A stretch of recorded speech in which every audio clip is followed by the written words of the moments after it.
people out there. I think Steve Jobs was one of them, but he's not the only one who would wear the same outfit every single day just because they wanted to save the cognitive energy on making that decision for like more important problem solving, right? You know, so that makes sense.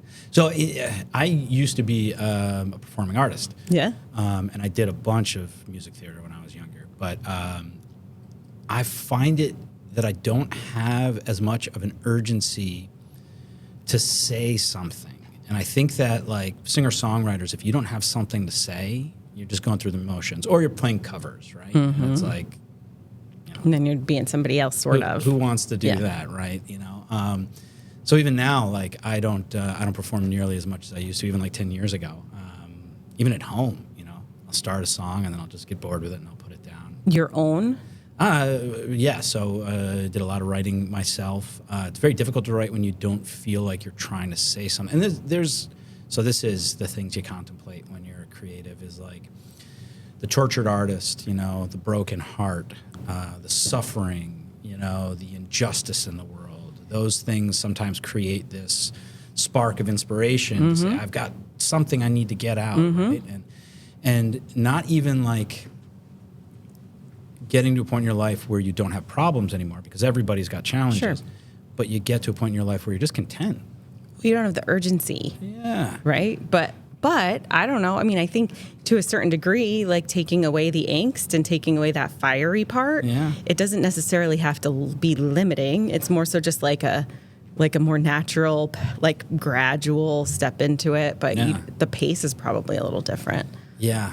Without a doubt. And I think there's also an idea of identity too, right? Oh, yeah, so, for sure. you know, as you're kind of playing with like, who am I? What do I do? What am I passionate about? You know, what am I excited about? What do I think other people find exciting about me? You know, and you kind of play with these things through, you know, adolescence into early adulthood. And then you get to a point where you're just kind of like, I'm not going to be a working musician. Right. So and so then there's not time. Why am I You're not working even putting at this, time into right? it. You know? Yeah. Like, I don't want to half-ass anything, right? You know? Do you ever miss it, though?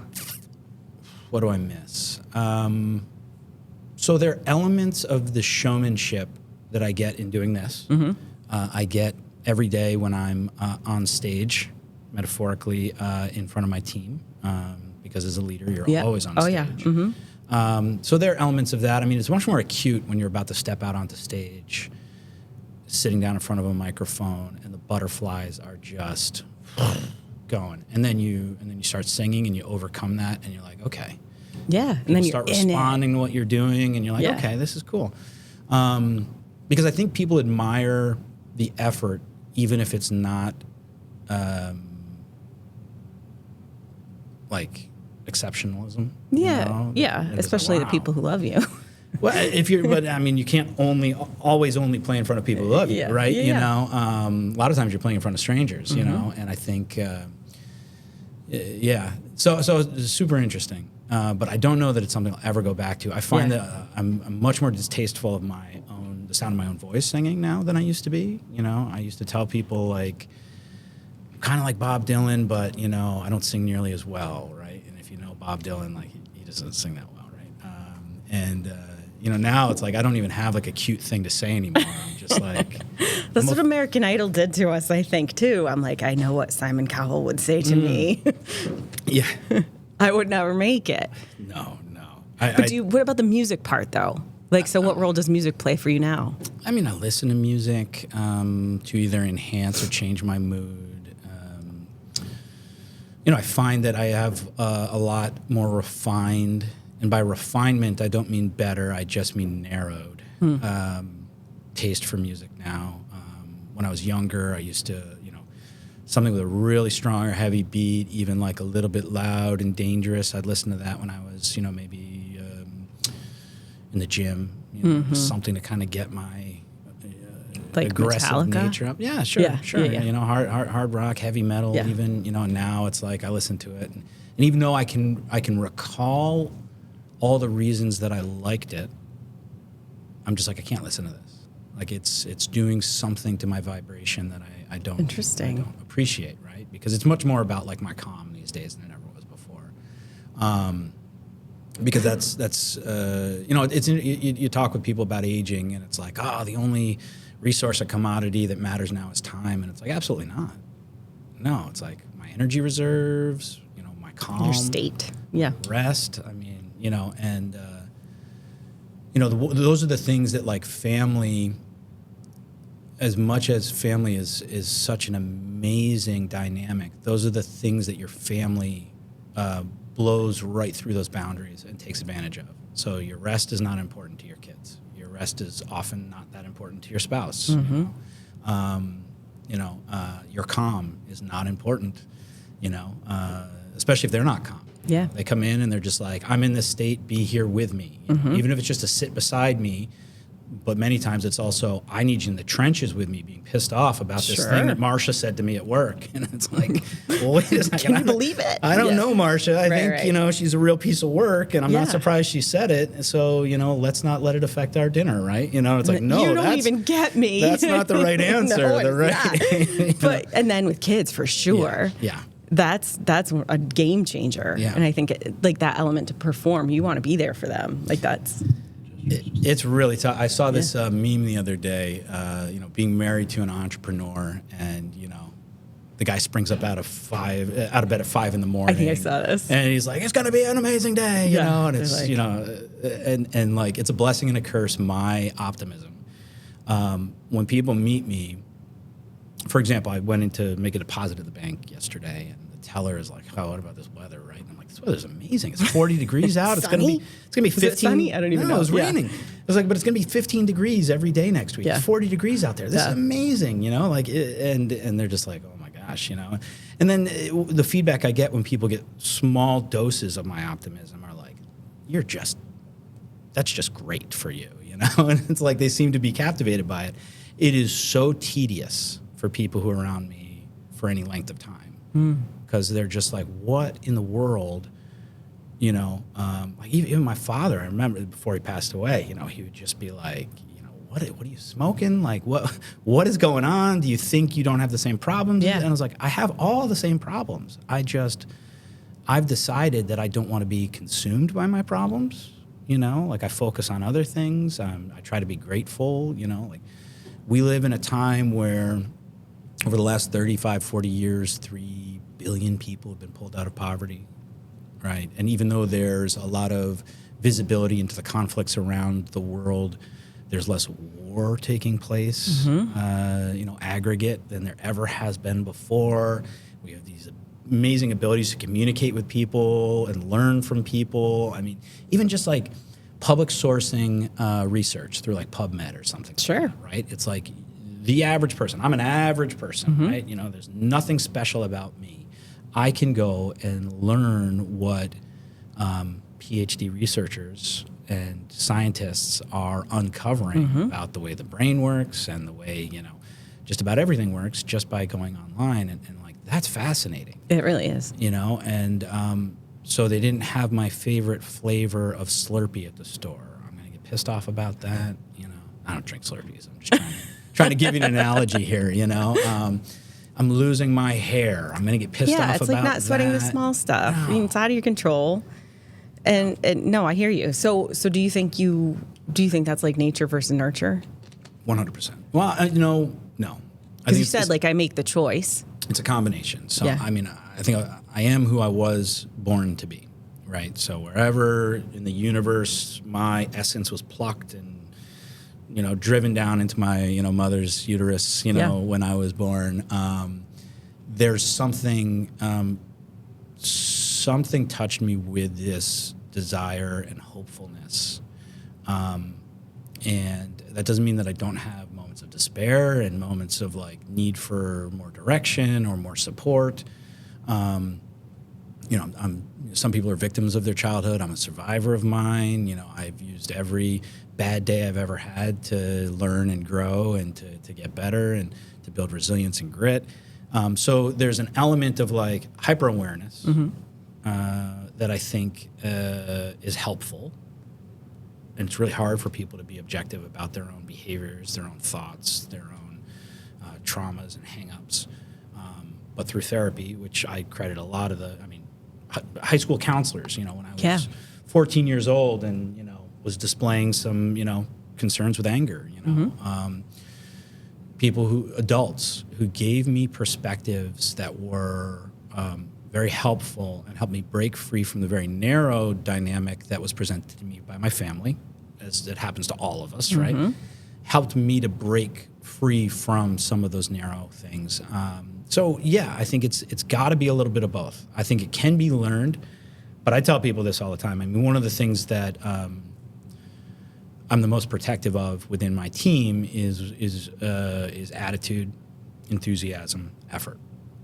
Those things have nothing to do with the amount of talent you have. Core values. Yeah, and so I'd even consider them like personality attributes. In a very unsophisticated, not according to the Jungian archetypes or anything like that, but like I can't train someone who is a pessimist to be an optimist. I can't. I can try to inspire them. I can try to give them pep talks, but those people most likely need a pep talk daily. They need therapy. And, well, yes. And often you give them the pep talk and you walk away and they're resentful of the fact that you're trying to cheer them up. Yeah. Right. And so, yeah, I can't train someone to be enthusiastic about work. If their attitude towards work is, I hate being here, but I have to be here, go find some place that you want to be. Right? Like, there are a lot of different flavors of ice cream out there. We've got one flavor. And it either is setting your soul on fire, our mission, our teamwork, our culture. But if you're finding it hard to get out of bed, if you're not excited to be here, like that's a signal that you should be floating your resume. Right, it's not the right fit. Right. That's how I run my business too. Yeah. It's just like, we will say, in our admin team, it's like, we really only want rock stars. And what that means to us is that it's like, are you going to live and breathe this? Not in a way that there's not balance with your personal life, like there's wellness infused in the whole thing too, but it's like, do you really love it? Like, are you passionate about it? Do you think about your clients outside of being in the office, and you're like, you get an idea of like, oh my gosh, they should read this book, or they should go to this thing on Saturday afternoon, and I'm going to take the time right now before I have my morning coffee and make sure that they know about this thing. It's like really diving into what people need and what lights them up, lights us up. And then it's like this mutual reciprocity that goes back and forth. But I'm like, we don't want people who aren't going to do that.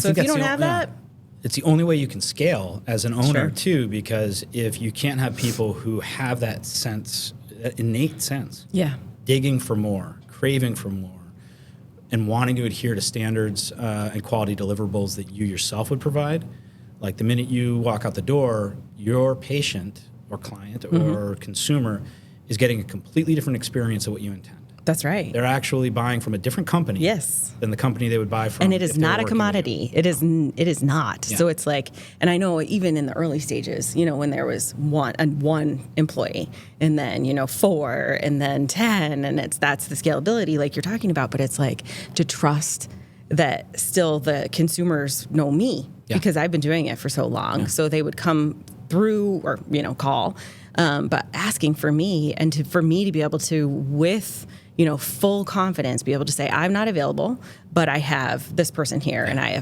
am 100% certain you will have a good experience with them. And treatment successions are difficult, and when it works well, there's initial resistance, especially in our, specifically what I've seen inside of our practice. A patient is like, well, I've been working with that provider, I've built a relationship, I've been vulnerable, I've, discussed or described all of my symptoms. They've helped me to a degree. We have shorthand. They know me. I know them. There's resistance to the change to the secondary provider, right? But if it's the right provider, that goes away instantly, right? They don't come back saying, I don't know why no one told me I was going to be seeing a second provider. They go, wow, I really like Kathy. Kathy's great, and then they build a relationship with Kathy. It goes from there. And then, and especially because we service an adult population that, is a little bit of an older population. We certainly service younger folks upon entering our practice than ever before. But we see people who are, for the majority of them, retired, near retirement age. And they can be even tougher to accept change than younger folks. So, we'll see that. And then they don't want to leave the second provider. Right. They attach. Yeah, which is great. I think that's an amazing thing. Totally. Yeah. It's funny that you bring up that exact example. So I was working with a client. So I see a lot of physicians. Like those are the people, physicians, entrepreneurs, like executives. Yep. Are sort of my shtick right now. And they're really the people that I dig in with, I can relate to. And so it's really fun. But I was working with a physician earlier this week, and she took over the caseload of a retiring physician. And so, I mean, it like exactly how you're saying, they had this relationship with the other doctor, and in many ways, it seems like, based on her perspective, that he may have been treating we're like, why would he choose that med? Does it seem right? She's like, absolutely not. Like, it is so outdated that, that's the fourth line now. And so she's trying to explain this to the new patients, and they're like, that's not what he said. Yeah. And so they're not trusting her now. Yeah. And it's like, so you get this parallel process. So like in her experience, she's like, everybody hates me. I'm going to get fired because they're going to report back and they're going to say they're dissatisfied, but I'm just trying to do good doctoring. Right. And so really it's like, okay, wait a sec, let's back up. Yeah. Like how, like percentage wise of your entire caseload now, how many are having that experience that you just said, where they're like, okay, great. You're a fresh face, you're a fresh perspective. I'm so happy. 80%. I'm like, okay, how about the people who are maybe a little bit ambivalent? Like they don't know you. They'll take what you say. They'll maybe change their meds, but they're going to, have it sort of an eye out to see how things go. They're not really sure. 15%. Yeah. I'm like, okay, so that leaves 5, right? Yeah. So this 5% are pretty resistant to this. Yeah. Why do you think they are? And she's like, I don't know, because like they want the Xanax. And I'm like, does that have anything to do with you though? Yeah. And she's like, probably not. It's like, no. So your 5% now is being globalized to give you this feeling that everybody hates you, you're going to get fired and blah, blah, blah. Yeah. Meanwhile, they are just also probably freaking out that it's like, but I don't know if I can do my life without this. I want to believe you, but I don't really know. Yeah. And so I'm like, do you have to change it right now? Like maybe with this 5%, build the relationship, have them come in a month.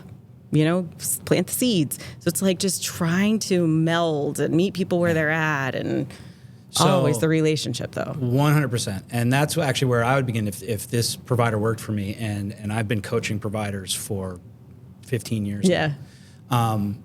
One of the first things that I usually try to understand is someone's communication style. Sure. And what it sounds to me, and I haven't seen any, and I don't know if you record sessions with any of your providers to give feedback, so it's just whatever they self-report, right? Yes. Which, of course, is filtered through their experience, That's right. But there's usable data in there. So one thing that I don't think it's trained nearly enough in physicians, clinical doctorates, even just licensed professionals that are providing treatment, is bedside manner. We do that. I get to do that at Upstate. Yeah. It's awesome. It's one of my favorite things that I get to do. And it's so important. Yeah. Because I can tell you that from a patient's perspective, my second provider pointing out the things that my first provider did wrong is a trust buster. That's right. So she could have gotten to the same endpoint, which is titrating the treatment or adjusting the treatment to a secondary intervention without having to throw this guy under the bus. Right. And what she did in doing that wasn't just to question what that, and I don't know her intentions, but in her mind it might have been, I'm trying to elevate I'm trying to drive for good patient outcomes. 2, I'm definitely trying to establish my credibility and authority here with my knowledge of the most recent treatments available, what has been clinically proven through the most recent published, like I'm papers. Up to date. Right. And quite possibly these patients could be doing based on the pathology, the history, and everything that she knows to be true. So she's establishing her own credibility, which should never really be done by throwing another provider under the bus, right? Because especially if there's a generational difference, a chronological difference, right? She got out of med school 8 years after he did, right? Well, there are echoes, and I talk about this a lot in our industry. There are echoes of what was the status quo that live on for decades after that's either been disproven, enhanced, or changed, right? Right.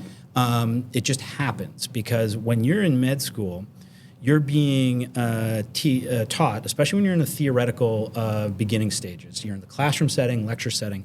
You're being taught by folks who may be practicing part-time or not practicing anymore. And it's been years since they've practiced. Oh, and by the way, they were in med school 15, 20 years before that, learning from people who had not been practicing and had learned 15, 20. So there is this leapfrogging through history of the foundational anchor points that are then instilled into the student.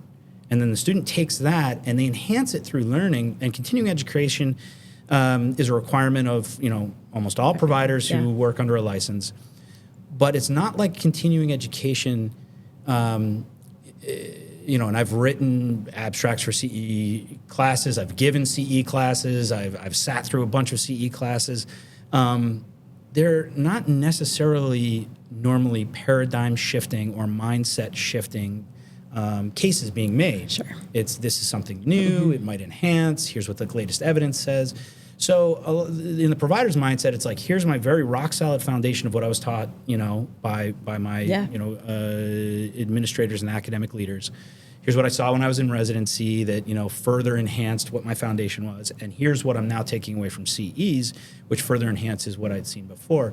But there isn't a big enough shift happening for a lot of providers, especially as they age. And what happens is the kids who come out of school are getting mainlined the freshest stuff.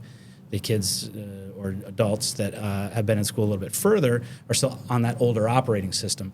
Have you ever heard this, and I don't want to get too far away from the point I was trying to make, but have you heard this anecdote about Black Death of Childbed, which was... Childbed. Okay, no, I don't think so. So in the mid-1800s, there was what the newspaper were naming the Black Death of Childbed. And this was maternal deaths. And it was almost a plague of women in America dying very shortly after giving birth. And they couldn't figure out what it was. And, this was, before the advent of the, microscope that allowed us to understand, the microorganisms that are all around us, pathogens, whether it's bacteria, viruses, all these different things that, complicate any type of surgery when they come in contact with, blood and, so doctors of the time were pressed to come up with a solution. So they were working around the clock, and they would perform autopsies on newly deceased mothers in the mornings and then deliver babies the rest of the day. And what they weren't doing in between was sanitizing their hands. So Oliver Wendell Holmes, who we know for the most part was a Supreme Court justice. His father, Oliver Wendell Holmes Sr., was a physician of the time. And he was the first one to start to declare that I think we're the problem boys. We are not washing our hands. We're killing these people. And he was laughed out. They would not take him seriously. And this continued for years until finally the medical community said, we've got to make this paradigm shift. And they did. And it was gone in almost an instant the minute that they started saying, we've got to wash our hands between handling dead human tissue that has bacterial growth and all this stuff that's happening inside of the body, and then going and unfortunately treating these women. So sometimes we're the problem. And just because someone is highly credentialed doesn't mean that they're omnipotent. Sure. Right? We've got all these gaps. We're humans, right? We may be highly skilled humans, but we're humans. So to go back to this provider, don't throw the other guy under the bus, because that gentleman, not only is he licensed, credentialed in the same state you are, adhering to the same standards you are, in theory, but he works for the same practice. So by throwing him under the bus, you're actually eroding that patient's trust in the practice, not just the practitioner. And I see this all the time, and we work in hearing care where someone walks in, and it's my belief anecdotally, because I don't have stats to back it up, but about 80% of people wearing hearing treatments are undertreated, right? That means that they're in the wrong instrumentation, whether it's an over-the-counter hearing aid or something that was purchased at Costco. Even if it was professionally delivered, many patients do not participate enough in their treatment and report enough good data back to their hearing professional that they can titrate their treatments effectively. So what it ends up is that the prescription of the hearing aids are mostly set to their needs, but they are over-amplified in some frequencies and under-amplified in other frequencies. And there are some very intricate tools that we can use to help titrate that treatment in, but patients don't report what's going on. It's like it's good enough. They don't show up enough because they feel like, I bought this once. It's like, I got my glasses from the eye doctor. They're my glasses. My glasses are my glasses are my glasses. Like, maybe I can clean them off or wipe them off a little bit, but they're my glasses. Like, they work or they don't, right? And that's not what these highly sophisticated and dynamic processors are inside of hearing aids. They need to be constantly adjusted. Oh, and by the way, hearing loss is progressive. So the hearing loss is a moving target, right?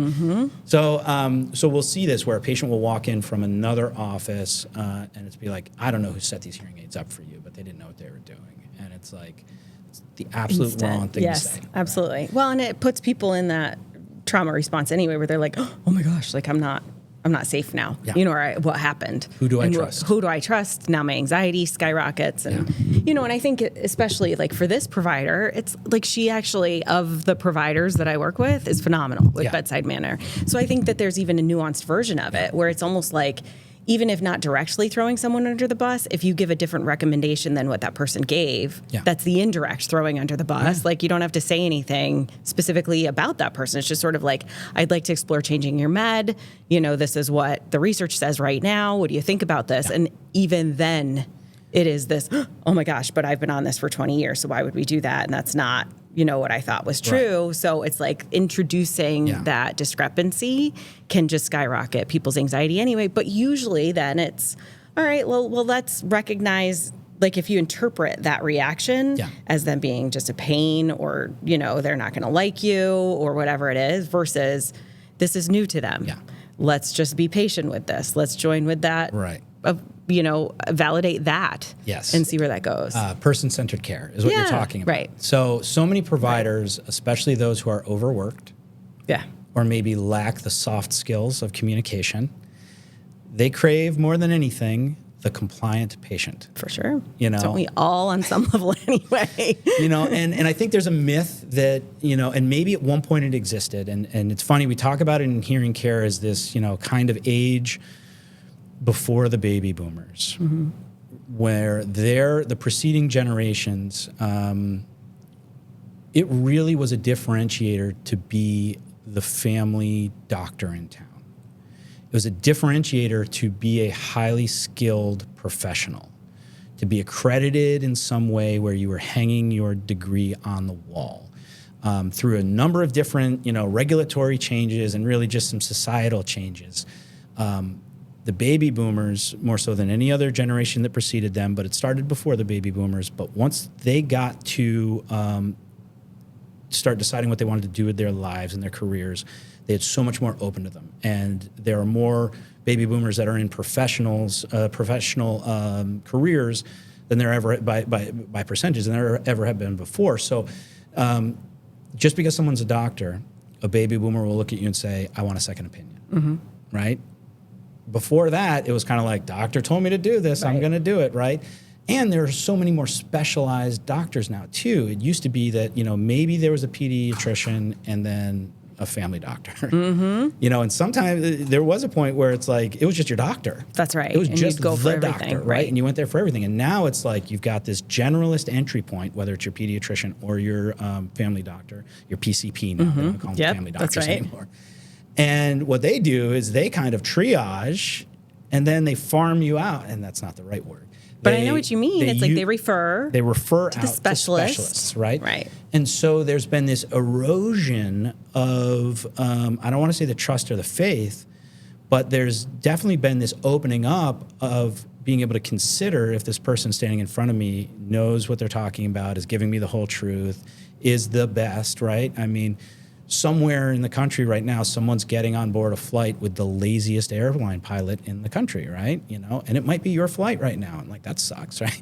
And like, you may be sitting in front of the least well-informed, credentialed physician in town, right? And people don't know it. So there may have been a point where people just took what their doctor said as gospel, acted on it, and that was that.